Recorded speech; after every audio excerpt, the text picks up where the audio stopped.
Hey there, and thanks again for joining me for another interview episode. I've got my friend, Fred Feistmann back. You can remember him from episode 61 where he interviewed me about the 30th interview episode.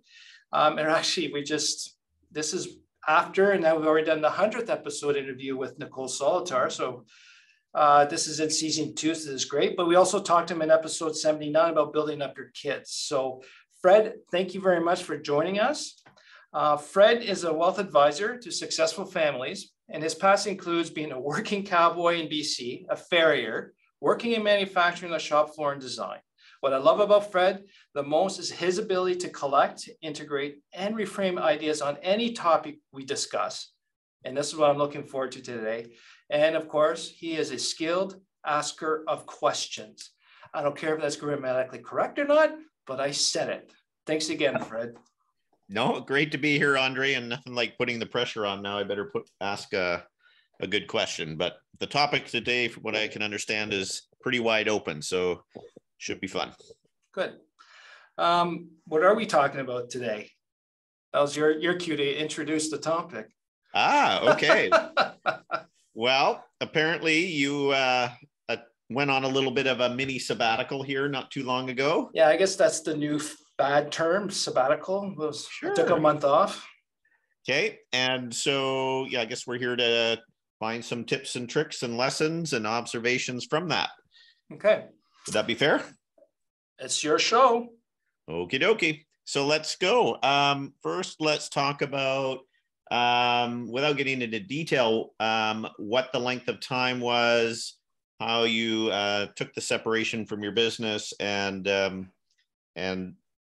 just describe what that was, and then I've got some questions around the process. Okay, so I took a full 4 weeks off in August. So the first 2 weeks I had originally scheduled to go to a fishing camp in northwestern Ontario, which is north of Minnesota, to do a fishing trip with my family and my 2 girls. And at those 2 weeks, scheduled another week at the end of August to do camping with my youngest while my oldest was at a sleepaway camp. And then later, beginning in July, I looked at it and said, that week in the middle of those 2 trips, I'm just going to ruin it with work. And not really thought about it that way because I was starting to get fed up. I was fed up with everything. And I don't want to be fed up anymore. I had to regroup, relax, and completely separate myself from work. And what I mean by completely separate is to force myself to not think about work, not bring anything related to work, just completely disconnect from thinking anything about work. And I've never done that. It's a tough drug to give up when you're building your own businesses, to always think about work. Because in the past, I used to I'll just bring some stuff to contemplate, and I'll write some notes and generate some content. But even then I decided no more. So that's how I ended up with the 4 weeks off. And I got over the guilt of doing that relatively easy. It was tough for a little bit, feeling guilty to do it. But as the more fed up I was going, as I was getting closer to that date, the less guilty I felt, which surprised me. Interesting. So what was other than that guilt feeling that you talked about, what was the anticipation piece as you were like extremely close to knowing that 4 weeks were ahead of you without any thinking of work or that sort of thing? Yeah, any responsibility of work too, I think, is also part of it. I was excited. I was looking forward to it, and I knew I needed it because it's been 17 years, go. Yes, I've taken holidays a week or 2 here and there, but never 4 in a row with a complete disconnect of work. And what I mean by that is I had my engineering emails monitored by the admin here. So I was not checking emails. I didn't even check my personal emails actually for the 4 weeks. I said at least 2 weeks I wouldn't. Then some friends connect through me through that email, but no emails. Social media was very next to nil. Not even checking LinkedIn. That's work related. No reading books about marketing or anything that can build my business. Just fiction. Well, and then Way of the Peaceful Warrior, which is a philosophical book that I like to read. So really concentrate on not doing anything work related and purely doing things for me and things with my family and give them that attention. So tell me how long within that 4-week period before you started to feel like things were disconnecting and you said regroup and relax, where you were starting to get that sort of feeling? Well, I found out a long time ago that it takes about 3 days for me to calm down from the start of any holiday. Depending how ramped up I was before, it could be 3 to 4 or 5 days. So that's why with the 2-week trip up north, like there was no cell phone coverage for one there, and the internet was bad. That took about 4 or 5 days once I was up there to just say, now I'm actually completely relaxed. Got it. So, and then that was good because then you had another week of relaxation and back to work, which is fine. I noticed a long time ago, a week is not enough. Yeah. So now you've basically almost, if not doubled, tripled the time. What was, in hindsight, the benefit? I mean, in the past, you've done 3 days to calm down, a few more days where you actually get to do what you want, and then you got to hit it back to work again. And now this is your first 4-week stint. So there's probably 2 or 3 weeks there where, what's the new observation of taking that time? Yeah, because then I had a week at home, which I knew was going to be difficult. And then the other week was, part of it was spent camping with my youngest. So that being away, I found, I think for the ADHD mind, I think it's easier to relax and to disconnect if you're away. Because if you're away, you're keeping yourself busy. You're keeping yourself, you're not at home to do stuff or easy to get on the computer, or there's stuff there that reminds you of work and do it. But if you're on a trip, you're doing things, you're keeping active and distracted, really. Because what I really discovered is every time I had idle time, my brain defaulted to work. Got it.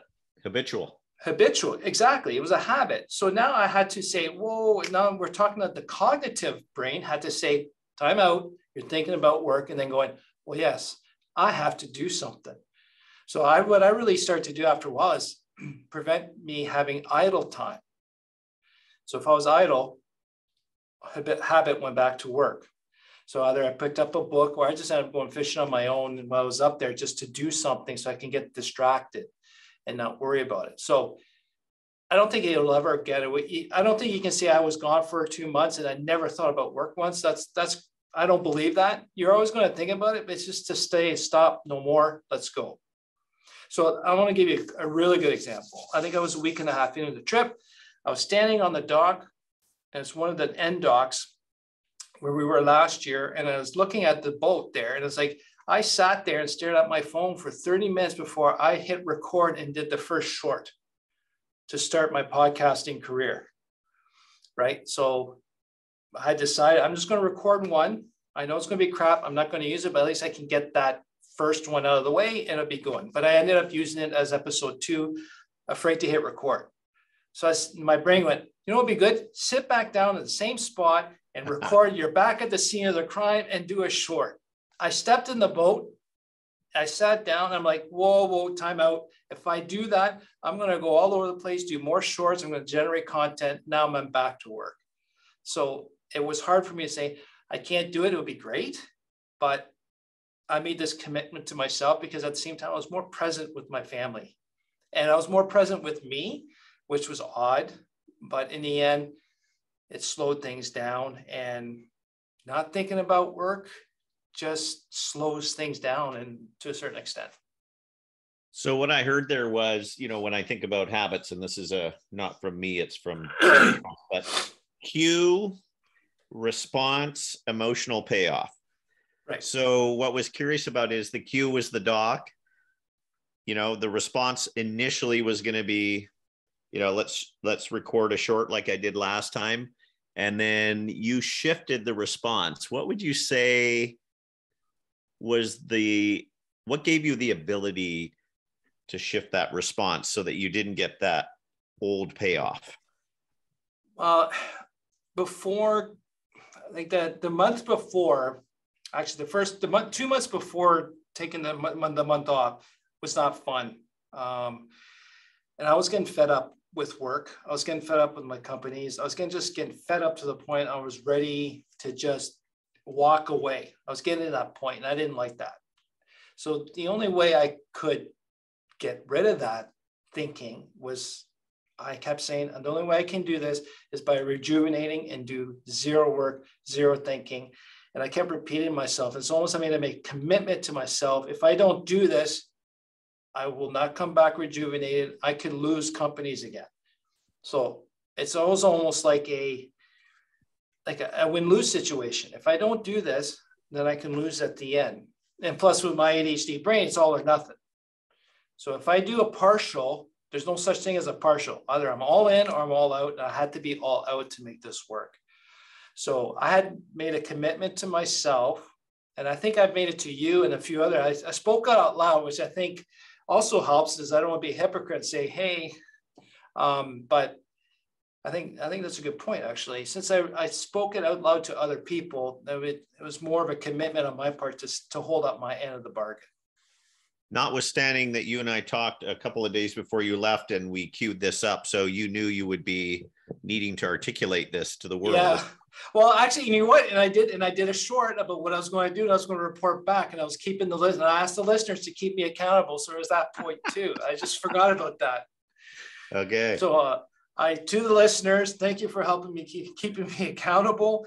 And, it helped. It really helped.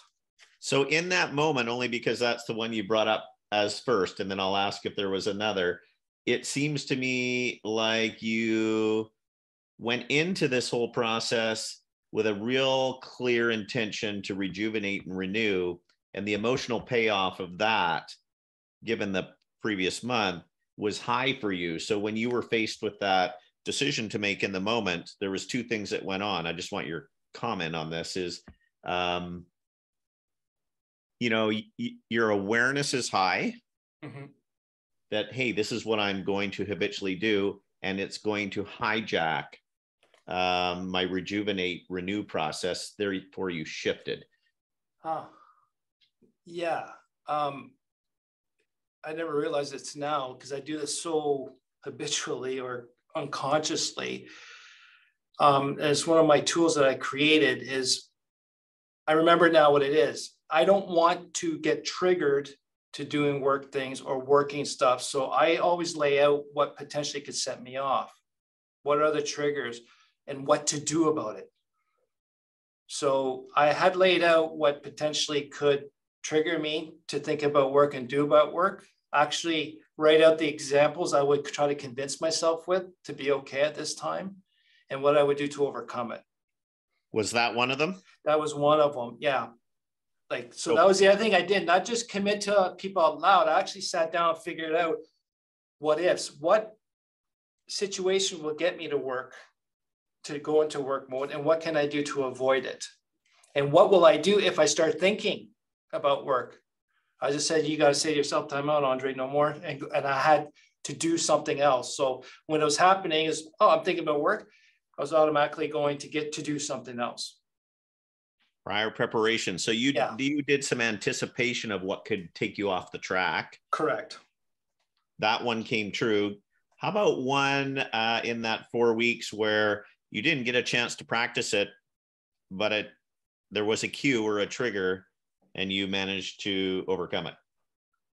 It would have been at home. So when we're at home, there's not a lot. Sometimes there's too much. That was the other thing.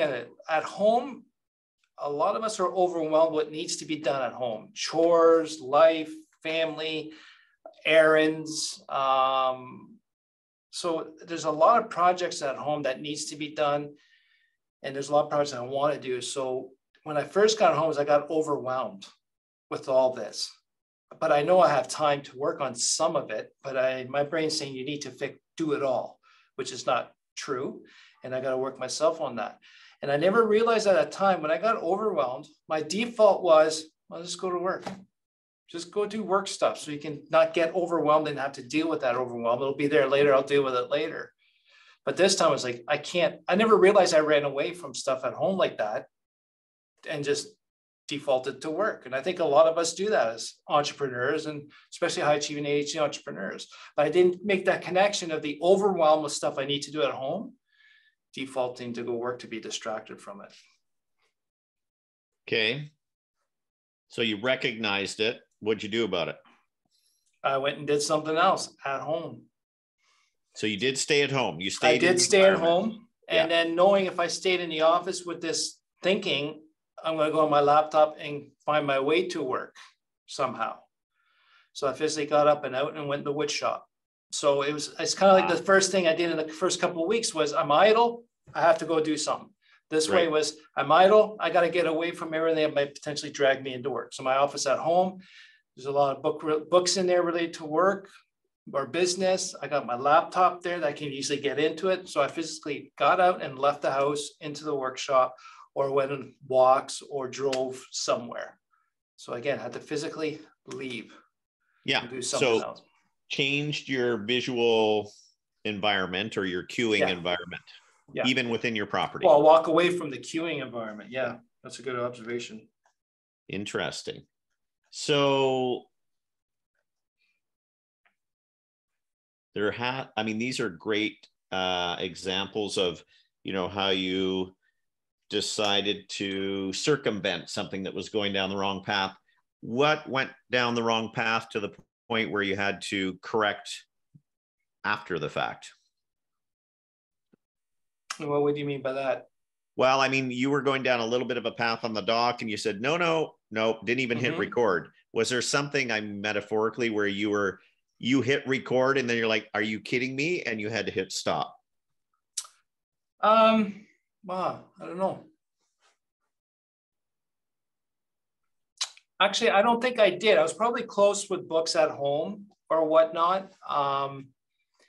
When we came back from camping, technically I had 4 days before I went back to work. And sometimes I'd probably check emails, and I was going to do a couple of checks on the Sunday and whatnot. I think I was close to that. I think the laptop, I was about to hit Outlook, because I took all the emails, everything off my phone. Like there's nothing on my phone to notify me. There's like all the accounts were disconnected on my phone. So there's no way of triggering me there. But my old habits was to kind of do a preparatory check to see what surprise I'll get there Monday on Sunday. And I was close, but then I stopped again to the commitment and to the, I was like, hey, I got one more day, or I got 3 more days to have a perfect round. Right? So you were on a win streak. I was on a win streak, and at the same time, I was treating every day as one day. Got it. Took it as one day at a time.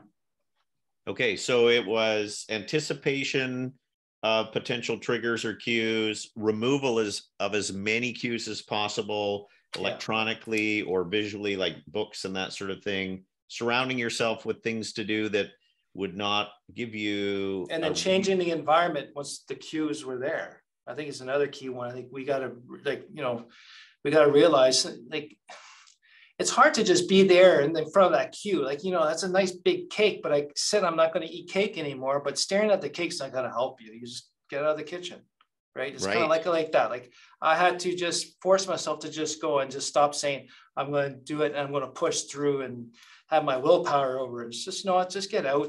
Then, because once you're out, we forget it. I'm sorry. Once we take 5 steps, we actually forgot what we were dealing with before, and we're just going to go on to the next thing. Which sometimes I like my breaks, I'll just forget it, but you have to walk away. What's your sense of how soon you would do this again? Next year, I'm going to do it every year for a month, and I'm going to work to 2 months. And what would you take forward and do differently this next 4 weeks that you didn't do the last 4 weeks? I don't think it'd be much different. It'd be the same process, because I think it's just going to get in the habit of work and you want to get out. The only thing I would wish is that you don't have to deal with the crap I had to deal before I went on holidays, but that's just like any business. Those all unannounced things. But the one thing I would do here, I got 2 actually. One thing I noticed when I was at home, if I didn't have an idea what I was going to do that day, that morning, I was more likely to be more distracted and bum around or be tempted to do work stuff. So the one thing I took away was the night before, I got to have a general idea what I want to do and achieve the next day. I'm going to go in the shop for 2 hours minimum. I'm going to run an errand. So when I woke up the next morning, I already have an idea what I'm going to do. So I don't have to sit there and flounder and try to figure out what to do and be overwhelmed. That helped me stay away from the stuff I want to do. And I had a goal, I had something to achieve and have these minimums. It's almost to the point where like every morning I was at home, I like to read an hour or two just to clear the mind, have a nice coffee. Then I'd start going to the shop. I would just kind of create a little routine that I always had something to do that would distract me from being idle and habitually deferring to work. So an ideal day, ideal week, loosely defined. Yeah, and for me, it has to be loosely defined. My follow throughs are 2. So, but with my ADHD, I need some barriers. I need a general idea that I can bounce within, but not be strict. So for me, it works to be loosely. Some people might need a full schedule.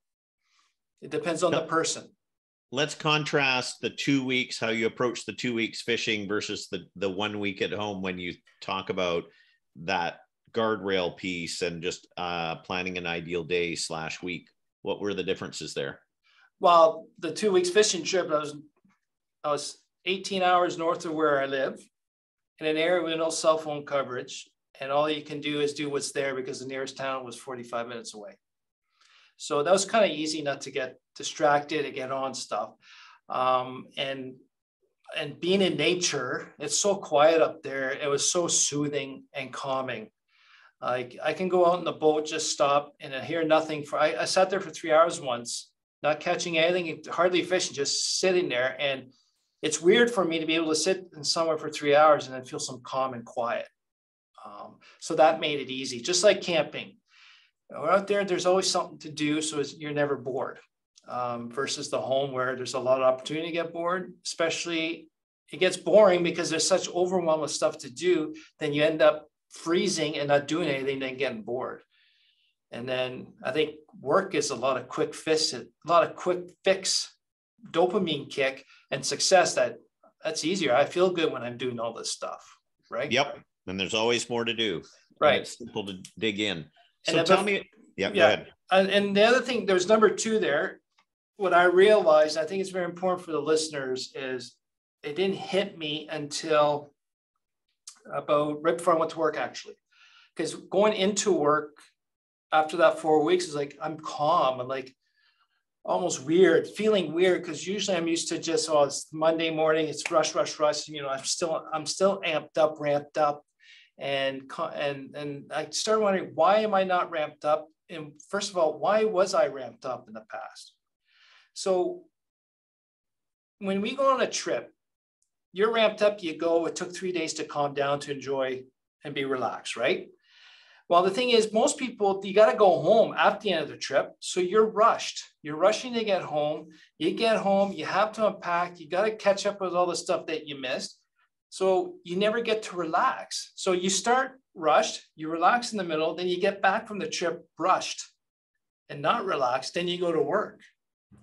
And I made the realization, goes, I always have to take 2 to 3 days from returning from a trip before I go to work so I can get ramped down and calm down, because that rush of coming back home and that anxiety of getting back and getting ready for work, so that I can get calm to go back to work. Does that make sense? Yep.